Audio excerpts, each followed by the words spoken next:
And many of us came home. Global War on Veterans came home disillusioned. It's still happening today.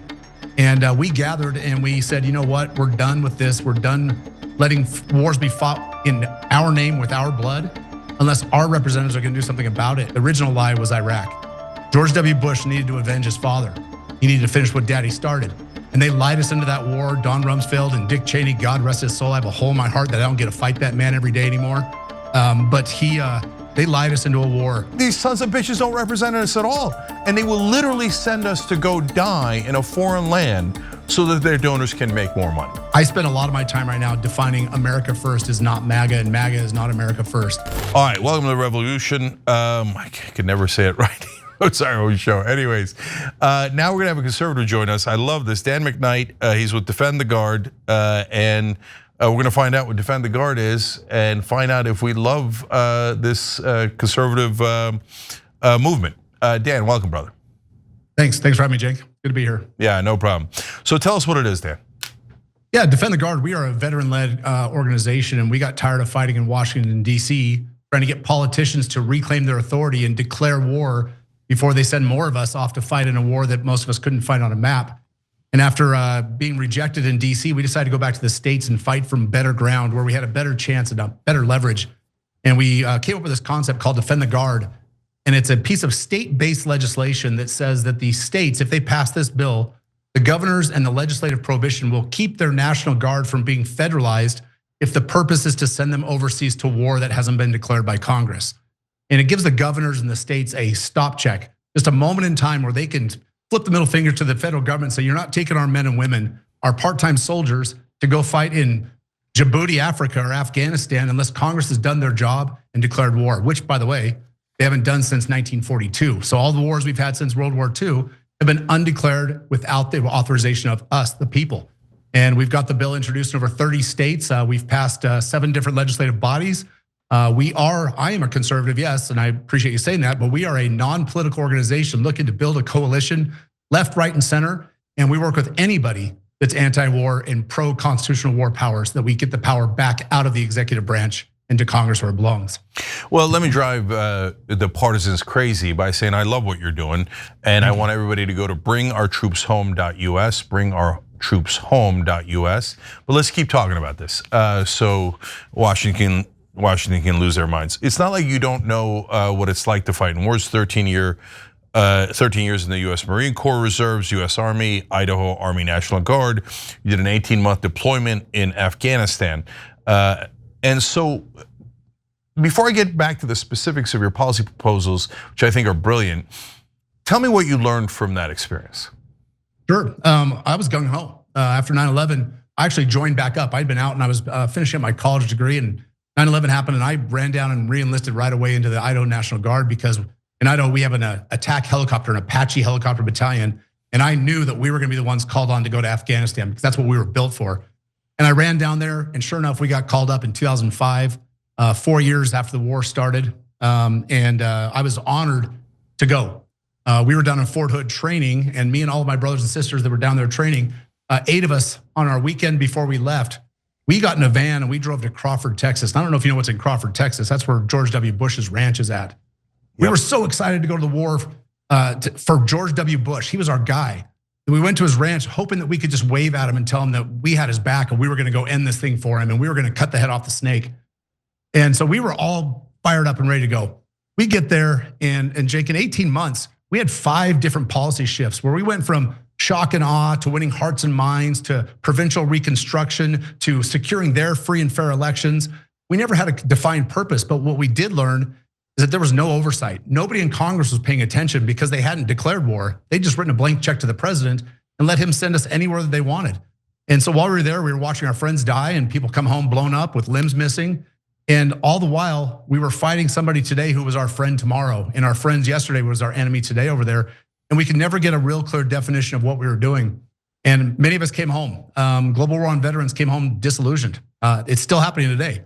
And we gathered and we said, you know what, we're done with this. We're done letting wars be fought in our name with our blood unless our representatives are gonna do something about it. And a lot of us went underground, we grew beards, we got angry. A lot of us came out live during the Ron Paul revolution when he was talking about anti-war. then in 2016, Tulsi Gabbard on the Democratic side and Donald Trump on the Republican side were both saying the same thing during their run-up for the presidential election. And a lot of us came out of the woodwork and said, you know what? The time is right for us to fight this battle. And so what we learned is that our country, they love to tie the yellow ribbon around the tree, and we support our troops, and we give you half-price breakfast on Veterans Day at the Applebee's, but they don't really mean anything that actually truly supports the troops. If support means reclaiming your authority and forcing your representative to vote on war, America didn't have an appetite for it. And that's the message we've been preaching, and it is now back mainstream. Anti-war, end the war, no unconstitutional wars, end the forever wars. These are our mantras that we started. And it's now part of everyday commentary, except on the mainstream media. Yeah, so I want to come back to Trump and Tulsi and see if they delivered on their promises based on what you're saying. But first, a little bit more about Afghanistan and Iraq, right? So you didn't go to Iraq, you were in Afghanistan. Afghanistan lasted for 20 brutal years, right? And so they kept saying victory's around the corner, and if we leave, oh my God, it's gonna be the worst, and America's gonna be attacked or whatever. So before I even get into Iraq, how much of a lie do you think that was in Afghanistan? And why do you think we stayed there for 20 years when it was abundantly obvious a couple of years in that we were never going to be able to fix Afghanistan? Sure. No, when we went to Afghanistan, Congress gave a blanket, like I said, a blank check. They gave a authorization of use of military force instead of a declaration of war. And in that authorization, they said the following. They said that we're going to Afghanistan to capture or kill anybody that attacked us on 9/11, to capture or kill anybody that aided or planned the attacks, and to kill Osama bin Laden. Well, on October 7th, the first October 7th of 2001, we put boots on the ground, CIA and military special ops. And by February of 2002, we had destroyed every training camp, every intelligence network, and every single person that had attacked us on 9/11 was already dead. They died on 9/11. And we went there looking for Afghanis and Taliban when it was Saudi nationals that attacked us. And so that blank check that gave us the authority to go there obviously was a lie. And we stayed there, like you said, for 21 years. And so we were disillusioned when we were there, and we saw that we could never put together the promise that George W. Bush made and Dick Cheney and Don Rumsfeld, that we were gonna deliver democracy, we'd be treated as liberators, that we were gonna spread American goodness and apple pie and baseball, and it was all a lie. We were in a country with people that don't identify with nationalism. They don't call themselves Afghanistan citizens. They're members of tribes, of sects. And so what we were trying to do there is demonstrated utter failure because we didn't actually know the culture. We didn't know what we were getting into. And so that lie led to the next one, which was probably the original intent. The original lie was Iraq.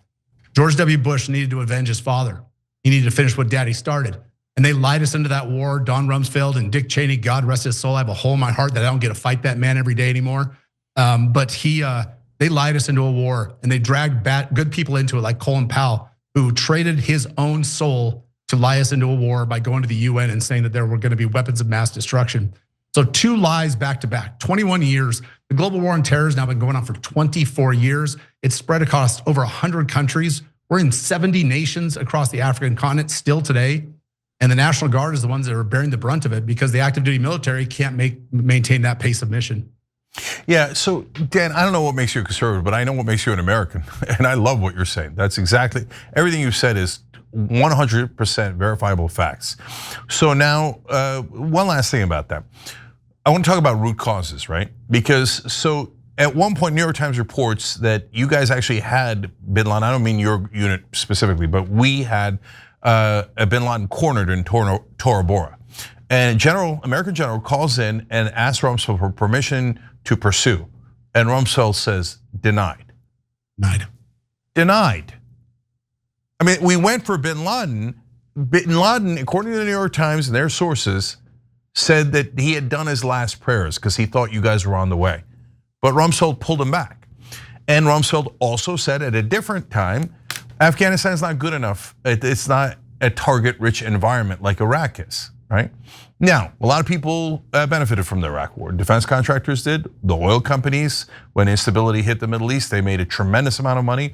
Halliburton, it was Dick Cheney's former company that he led and got a $34 million exit package from right before he started this war. Israel said that Iraq was their #1 enemy. Iraq did not attack us. Iraq was actually opposed to Al-Qaeda. Saddam Hussein would kill Al-Qaeda on the spot. So what's your sense of why in the world we went to Iraq? Well, obviously, it's the military-industrial complex that steers American politics. They're the most powerful lobby. Every steel and glass building that surrounds K Street in Washington, D.C., they're all filled with Raytheon and Northrop Grumman and all the defense contractors. But you're right, we did have Osama bin Laden. We had battle update briefs 2005 to 2007 where we knew where he was at. And we were in the Tora Bora region. We were in northeastern Pakistan in the Pesh River Valley. Korangal Valley, all the famous battles in that northeast, that's where we were at. We knew where he was at. And we were told to stand down, not me specifically, but that was the message that we heard every single day. And our pilots would be flying missions and they'd be told, hey, you have what's called a Blue Force tracker so that every movement that our equipment and our personnel made was being tracked and monitored. And they would tell them to steer off, abort your mission, return to base when they would get too close to certain and restricted areas, obviously where key targets were at. And so going into Iraq obviously was a play by the military-industrial complex. We talk about Dick Cheney, Halliburton, the amount of money that was wasted in those wars, being paid through defense contractors was an abomination. I can tell you more than one time when we were in these remote outposts in the northeastern region in Pesh River Valley, and helicopters would fly in and they'd kick off a 4 foot by 4 foot by 4 foot box on a pallet and then take off again, and it'd be out there on the flight line. You go out and look inside the box and it's nothing but shrink wrapped and stacked $100 bills. And that money was being used to buy off local influence from the warlords and the sheep herders and the farmers and all the people in the area. But those are the same people we were fighting the next day. And the defense contractors, they were taking that times 1,000, that times 1,000,000. The amount of money they were making was just a disgrace. And George W. Bush had to fix the economy, and he fixed it by propping up the war industry and the military-industrial complex. And so I don't like to be so sinister as to say that the war was about money, but goddamn it was about money. And if we don't say it out loud, then no one else is going to say it. Instead, they're going to talk about how patriotic we are and how great guys like Corey Mills and Dan Crenshaw were born of the war movement, and they came home and they're leading their nation now. Not my bag. Let's just tell the truth and talk about why we were there. Yeah, 100%. Look, there's a ton of things that could be said about also the banking lobby speculated on oil. They made a killing as well, et cetera, et cetera. But you're right. The number one culprit is the defense contractors. They literally stood to make trillions of dollars.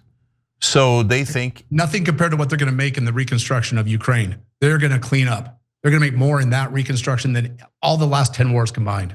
Then there's Gaza, and we go on, right? And so, and for those guys, you're collateral damage. You and the guys they sent to fight those wars are, so we hear about collateral damage among Palestinians and Ukrainians, et cetera. But we got our own collateral damage that's sent by the sick politicians who work for any donor that'll come by and give them the money. Why do we need a revolution? It's a political one, a nonviolent one, because these sons of bitches don't represent us at all. And they will literally send us to go die in a foreign land so that their donors can make more money. That's right. It's unacceptable. I can't stand it. All right, so Dan, let's go now back to present day.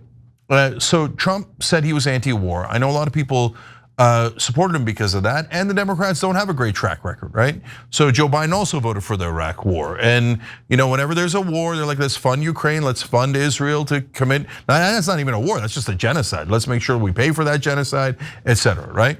So then, since the Democrats are unbearable on these things, and me on the left, a lot of us, populist left, going, no, the left was supposed to be anti-war from the 1960s to today. We have been most consistently anti-war movement there has ever been, right? From day one, from Vietnam on, right? And they're like, oh, you shut up, you stupid voters. Lobbyists, where are you? Give me the money, right?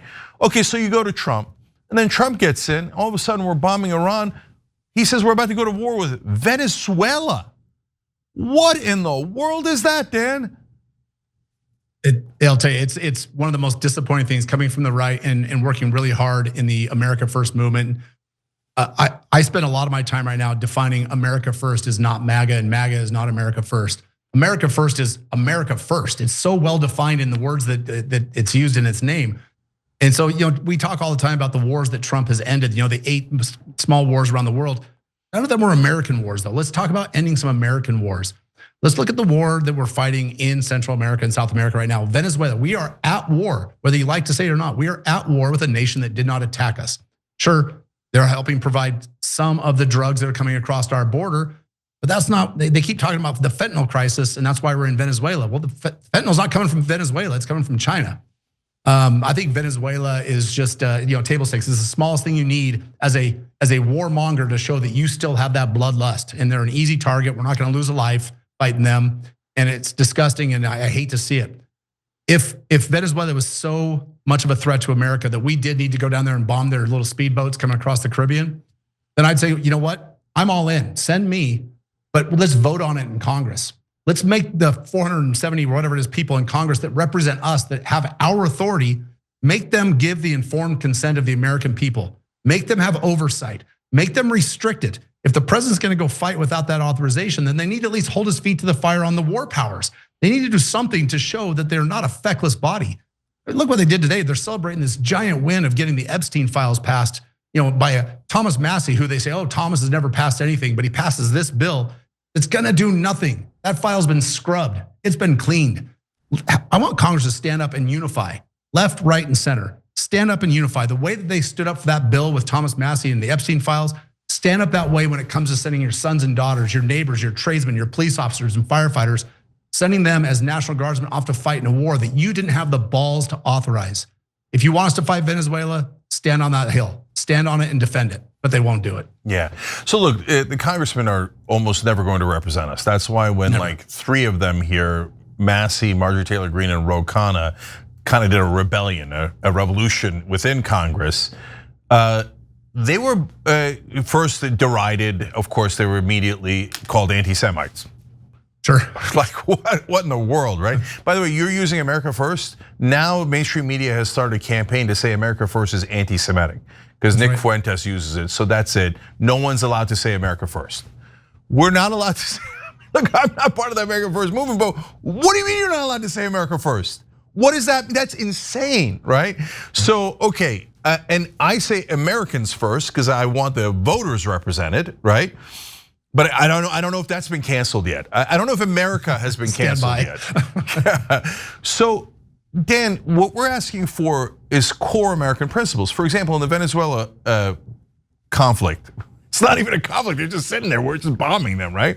And sometimes it's not even them. We accidentally bomb Colombian boats and boats from other nations. So again, nonpartisan. When Obama did drone strikes that were extrajudicial killings, and he even killed American citizens, they said, due process doesn't necessarily mean judicial process. That was a terrible precedent to set. And on the Young Turks, we're like, no, don't do that. That's un-American. It opens the door. It's against the Constitution. And now Trump's like, okay, yeah, I get to kill any fisherman I want. You don't even know their names. You have no evidence against them. Doesn't it matter that we follow the law and that we're the good guys and that we follow our own Constitution, Dan? It should. It absolutely should. And we like to preach this all the time, that the Constitution, the law, it's actually on our side. We just don't know how to use it. We don't know how to use it as the cudgel that it was meant to be. It wasn't meant to be a runaway authority for the federal government that tells us what we're allowed to do. It's the other way around, Cenk. It's us telling the government what they're allowed to do. But because we're such a sleepy society, we don't really pay attention to what's going on. We fall in love with cult of personality instead of actual results. Politicians have flipped that whole thing on its head, and they tell us what we can and can't do, when and where we can go, and what our money is going to be spent on, with no input from us whatsoever. And so, if we ever want to have the true revolution or revoltolution or whatever the verbiage is, and then there's so many different versions of it right now, it's going to take the American people standing up. It's going to take a left, a crazy left person on the left and a crazy right person from the right, linking arms and saying, you know what? I don't care if you have a high and tight haircut, and I don't care if you have purple hair. Together, we're Americans. We're Americans, and we're taking back our government. And to hell with these people in Congress. Term limits obviously would be great, but I don't know that that'll ever happen. No legislature or Congress would ever limit their own power. But it's going to take the Americans standing up and saying, you know what? God damn it, enough. We're done with this. And I think that is the only reason that we came home from Afghanistan, is because the Democratic Party, who was in power at the time, Joe Biden, did the right thing by getting us out. He just screwed it up terribly.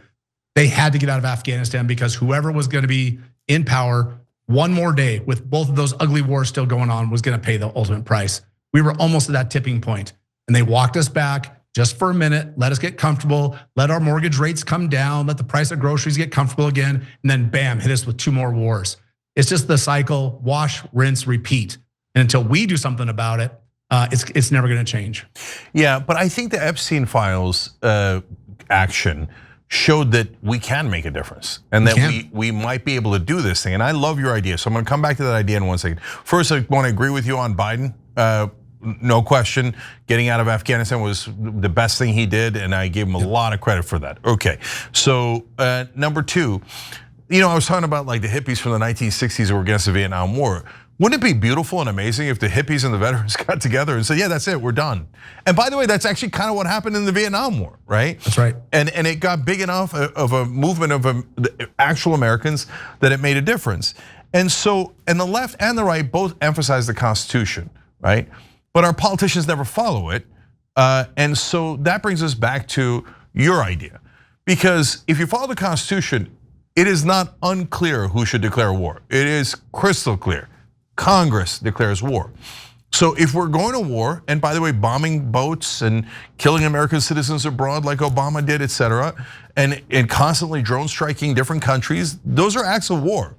So and we saw, Dan, that 3 people moved 535, right? When they started, they were called radicals and all sorts of terrible names, right? And then by the end, they got the other 532 people to submit, right? And why because Ro Khanna and Massey are that strong? No, because they had us behind them, all of us, united, right? So how do we unite on going back to the Constitution on the war powers? I think we have to do, I believe in a concept, lift where you stand. Lift where you have the best leverage. And like I said, we went to Washington, D.C. in 2019 to plead our case as veterans. We wanted to go, we took 100 veterans, we raised a little bit of money. We took them all back to Washington, D.C. and we said, we have skin in the game. We've paid the price. We went to war, we know what it's like. And we made our congressmen and senators sit down and look us in the eye in one-on-one meetings, 100 of us. And we made our case for trying for peace, just try for peace. If we have to fight, we're the guys, send us, but let's try for peace. And they all did the same thing. They put their arms around us and took pictures and pointed at the yellow ribbon on the door and said, we support the troops. And then they would politely walk us out and nothing would happen. Except for one congresswoman from Wyoming sat down and looked us dead in the eye and we made our case. And she said, you know what? I hear what you're saying, but as long as I'm here in Washington, D.C., we will never come home from Afghanistan, never. That was Liz Cheney. So that's when we decided we can't fight in Washington, D.C. anymore. And so we went home and we licked our wounds and we rallied a few people and went to Wyoming and went to every county in Wyoming and got her censured, got the Republican Party to turn their back on her, strip all the funding away from her, helped recruit Harriet Hagman and beat Liz Cheney in the primary by 37 points. So we did it by going back to the states. So now we have this fight, Defend the Guard, where we are in the states because we know we have more leverage there. My senator is Jim Risch, chairman of the Senate Foreign Relations Committee. You think that man's gonna pick up the phone if I call him? Not a chance, not a chance. And I know Jim, I've known him a long time. But my state representative, Ted Hill, 38-year Navy captain, longest fighter pilot in Navy history, lives down the street from me. I see him on my way to work. I see him at church. Our kids probably go to the same school. Who do you think I'm more influenced with? Obviously it's with Ted, because you know what? If I called Ted right now, he'd pick up the phone. My state senator, he would pick up the phone. So we went to these people and we appealed to their sense of honor, duty, and their constitutional principles, because the Constitution is clear. Those powers that are not expressly given to the federal government, expressly, it's written, it's delineated, it's very clear. They belong to the states and to the people. And so we've said, let's go back. We're gonna go to the states. We have the presence to do it there. $5,000 in a state, and I can take out 3 sitting representatives. If I want to take out a congressman, you've run for Congress, how much does it cost? How many millions of dollars? It's impossible to fight at that level. But you start taking some highs and removing people from office at the state level, people start to listen. So our first year we ran Defend the Guard, we had to remove 4 or 5 people from one state because they blocked the legislation. And next thing you know, we were in 5 states the next year with sponsors that knew that we were there, we had their back. The next year it was 17. And here we are, we're in our 6th year and we're in over 30 states with sponsors and bills moving through both houses. And so that's where we have the leverage, and that's why you have to fight in the states. Our problem is right now, no deep blue state has even introduced or had a bill sponsor yet. Right now we're fighting in purple states and red states. And we did it under both the Biden administration and the Trump administration. So it's been uniformly a Republican accepted principle because we appeal to their sense of constitutionality. The Democrats, they starting to come around now because they've seen President Trump, that's a Freudian slip. President Trump used the National Guard in Chicago and Portland and LA. And they think that the Defend the Guard movement is a way for them to interfere with Trump's use of the Guard domestically. Well, they're not wrong, but that's not the point of the bill. The point of the bill is to keep the president from being able to take the National Guard from Idaho or Wisconsin and send him over to a war overseas. So that's why we fight in the states. That's where our leverage is at. And that's what we're doing. And we passed the Arizona Senate unanimously with all Republican support 3 times. We passed the Virginia House of Delegates 99-0, full bipartisan support. It was led by conservative Nick Freitas. We're fighting in Maryland right now, which is a deep blue state, but we're fighting from outside of Baltimore. We've got fights going everywhere. And our biggest opposition right now is the war party and Democrats just sitting on their hands. All of the Senate Democrats in Idaho 2 years ago, voted against it, even though we passed with a supermajority through the Idaho Senate. This year, when we're coming back, they're all on board. We've taken the time to educate them. The tables have turned a little bit. They've seen President Trump and they're the no kings party. And so now they want to make sure that they can restrict his use of taking state resources without proper authority. So they get the concept. I don't care if they understand it from my point of view or from any other point of view. If they understand the concept that it's up to us to limit the executive branch's authority, we're all allies now. We're friends. And one last thing, and then I'll close my mouth. You talk about the Vietnam movement and the Democrats being the anti-war party. I live in Idaho, and my Democratic senator in Idaho, Frank Church, was the reason that the Vietnam War ended. Idaho has a proud history, Republican and Democrat, of being an anti-war, kind of a populist nationalist bastion of liberty. And so we're fighting here in Idaho and Montana and states like that, the Western Sagebrush Rebellion states. And that's where our biggest foothold is at. And it's starting to come around. And just with a few more people, maybe some of your listeners and the progressive left, if they ever come home, they'd see people like Ro Khanna that support us and some other Democrats. And look at Barbara Lee, the only Democrat to vote against the Iraq war resolution. The Democrats are there. They just need the right reason. And I think we're the reason. We're the modern day hippies. America's a wonderful place. Great. Because this kind of stuff happens when you have freedom, when you have liberty, right? And so, first of all, Barbara Lee, just a real quick point of correction there, was the only one to vote against the Afghanistan war. Excuse me, you're right. Right, but that's okay. Your strategy is so similar to Wolfpack strategy. That's a group I found to get money out of politics. So I'll come back to that in a second. But you mentioned something interesting there. So what would be the effect of this legislation on any president saying, I'm gonna send National Guard into the streets of Portland, Chicago, or anywhere else? Well, we have to get a little bit into the weeds about this. So the National Guard, there's already a very clear reasons the National Guard can be called into federal service. In the Constitution, Article 1, Section 8, Clause 15, the militia clause, it says it's to put down an insurrection, to repel an invasion, or to enforce the laws of the Union. You go further into federal law, and there's a couple of codes, Title 10 and Title 32, that talk about the National Guard or the militia specifically.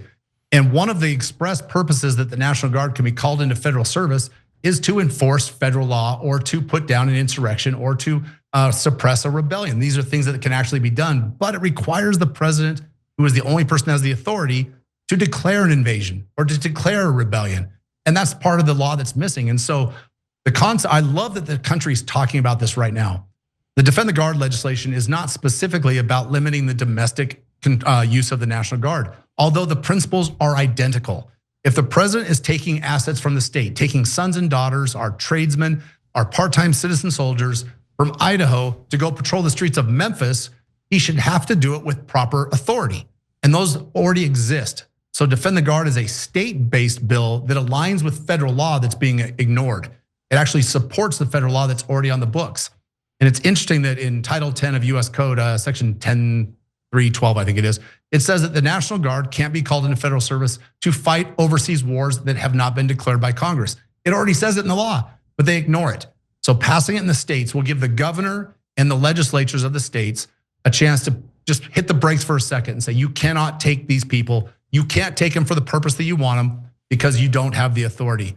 And if 50 states, screw that, if one state did this, one state, it would be a domino effect where they all would jump on board because there's nothing a governor likes more than to flex a little bit on the national level. Every governor wants to have that final authority, that final control over their state and their assets and their people. And it's just gonna take one. And every legislature says the same thing. We love this idea. We just can't be the first. Well, that's fine. We'll find the first. It's gonna be probably Arizona or Idaho this year. It's gonna pass both houses, and they'll be first. And then watch Katie bar the door. It's gonna be a floodgate and a domino effect. Yeah, when you say one last question, but first I want to tell people, look, you got to support Dan's effort here. BringOurTroopsHome.us. We got a lot of left-wing veterans that watch TYT. BringOurTroopsHome.us, but you don't have to be a veteran. You just have to care about the Constitution. So Dan is right about that, and the state level thing is the same exact pattern for Wolfpack. We're trying to get money out of politics. We're never going to get 2/3 of Congress to call for a constitutional amendment to ban money in politics, because they got there through money in politics, right? But the Constitution is a beautiful document, and in Article 5, it says you can actually do it through the states. You get 2/3 of the states to call for a convention to propose an amendment, and then 3/4 of the states to ratify. So if you go through the state route, it can work. And then guess what we ran into? We ran into Democratic leadership and Republican leadership, both Mitch McConnell and Nancy Pelosi, eventually started calling state leaders once we got to 5 states. Because for us, if you got to 34 states, you can actually propose an amendment, right? So they're like, no, we don't want that. We love money in politics. So Pelosi defeated us in Maryland, and McConnell called all the red states. But nowadays, Dan, I get the sense that that folks are not listening to Democratic leadership or Republican leadership as much as they used to. That there is a rebellion afoot in the land from both conservatives and liberals and progressives, from Democrats and Republican voters, not the politicians, right? But look, we have to follow the law. For the left, we might call it justice for all. For the right, you might call it rule of law. But we all agree there's a reason why we're a country of laws. We have a constitution, we have these laws, and our so-called leaders just won't follow them. So we have to force them to follow them. As we saw in the Epstein case, we can, but only if we're united. So you coming on here to help unite folks makes a huge difference, and I appreciate it, brother. You reaching out makes a difference. And look at this conversation where we give Biden credit on Afghanistan, we criticize Obama on the drone strikes, criticize Trump on the boat strikes, and criticize everybody on every war started in the Middle East, which they all had to do with, right? So let's go, let's unite. So if the last thing is, if there's one thing you want people to do to be able to pass these laws so that we can get back to our constitutional system, back to our legislators following the law, what would it be?